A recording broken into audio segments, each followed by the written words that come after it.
জয় নিতাই, জয় গৌর, জয় গুরুদেব। আজকে আমরা উপস্থিত হয়েছি পুরুষোত্তম মাসে। তাই এই যে পুরুষোত্তম মাসে আমরা উপস্থিত হয়েছে, আজকে আমরা আস্বাদন করব কি এই পুরুষোত্তম মাসে।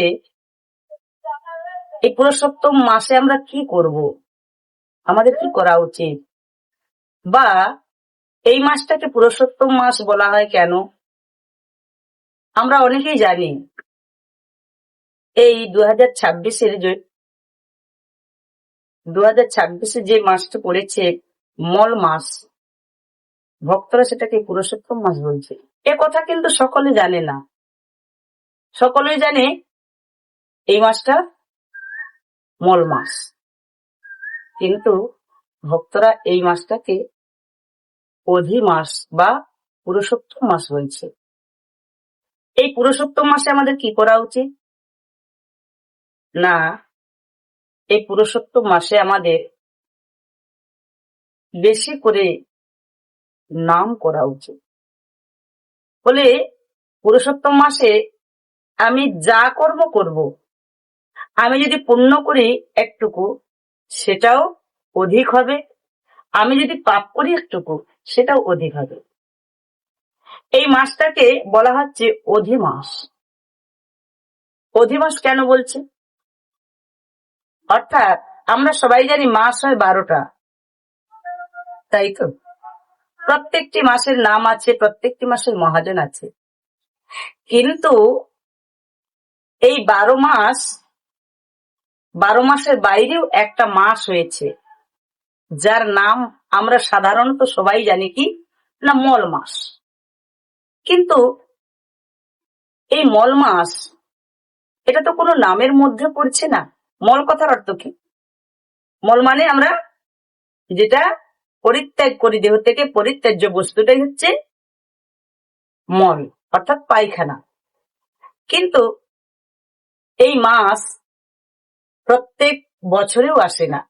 তাহলে আসে কবে না, প্রত্যেক 3 বছর অন্তর এই মল মাস বা পুরুষোত্তম মাস, যেটা আমরা ভক্তরা বলছি, এটা আছে।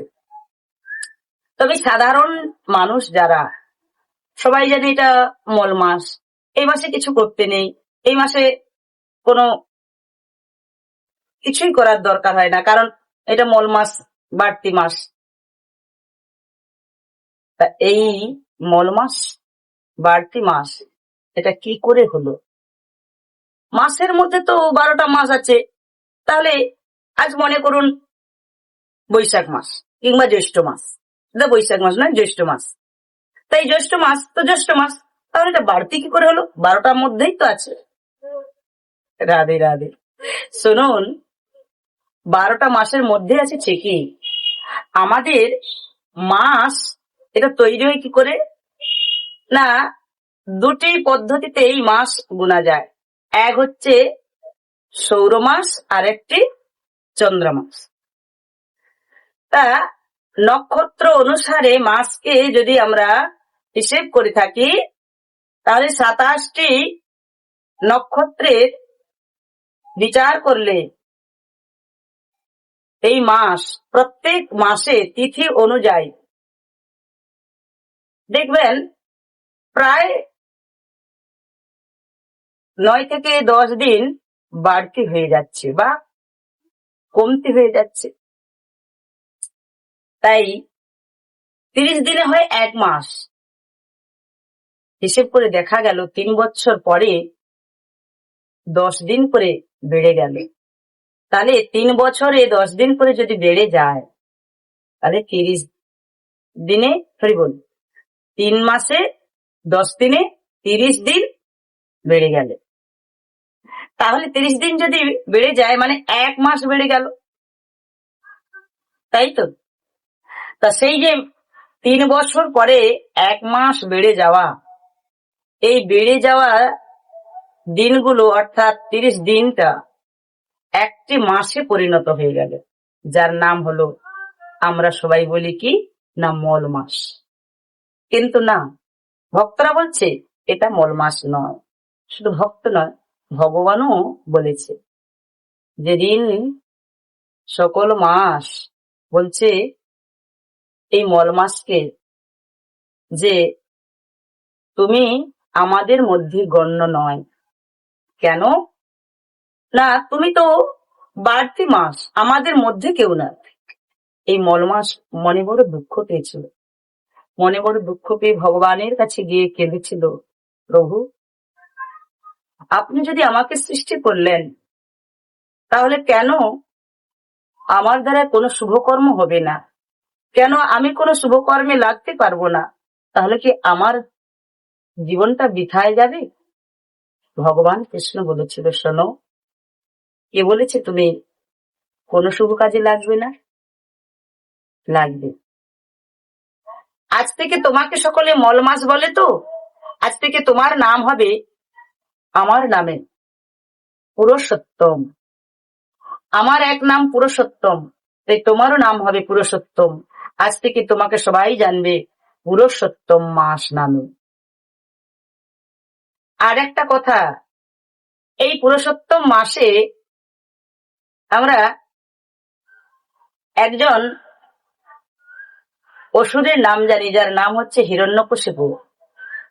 এই হিরণ্যকশিপু ব্রহ্মার কাছে বরপ্রাপ্ত হয়েছিল, কোনো দিনে মরবে না, রাতে মরবে না, আর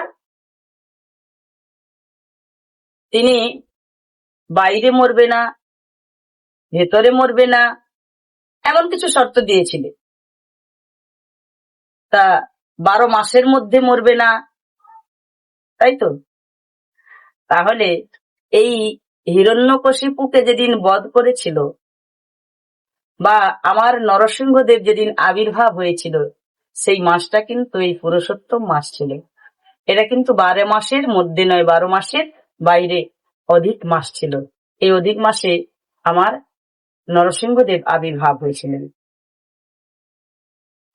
আরেকটা কথা, এই পুরুষোত্তম মাস, এই পুরুষোত্তম মাসে আমরা যদি বেশি বেশি নাম করি, বেশি ভালো কর্ম করি, তাহলে আমরাও অধিক ফল লাভ করতে পারবে। তাই এই পুরুষোত্তম মাসে আমাদের এটা জানতে হবে যে এটা মল মাস নয়, এটা হচ্ছে সর্বশ্রেষ্ঠ মাস, পুরুষোত্তম মাস। এই মাসে ভগবানের নাম কীর্তন, ভালো কর্ম, এগুলো যত বেশি বেশি করে করবে, তত অধিক ফল লাভ হবে। তাই আপনাদের কাছে আমার নিবেদন, আপনারা এই মাসটিকে মল মাস বা বাড়তি মাস মনে করবেন না, যে এই মাসে কিছু করলে কি বা ফল পাবো, এটা তো বাড়তি মাস কিংবা মল মাস, এটা ভাববেন না। এই মাসটিকে আপনারা সম্মান জানাবেন, শ্রদ্ধা জানাবেন।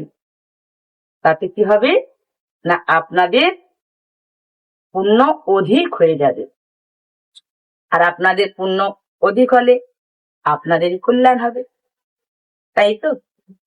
তাই বন্ধুরা, আপনারা সবাই ভালো থাকবেন।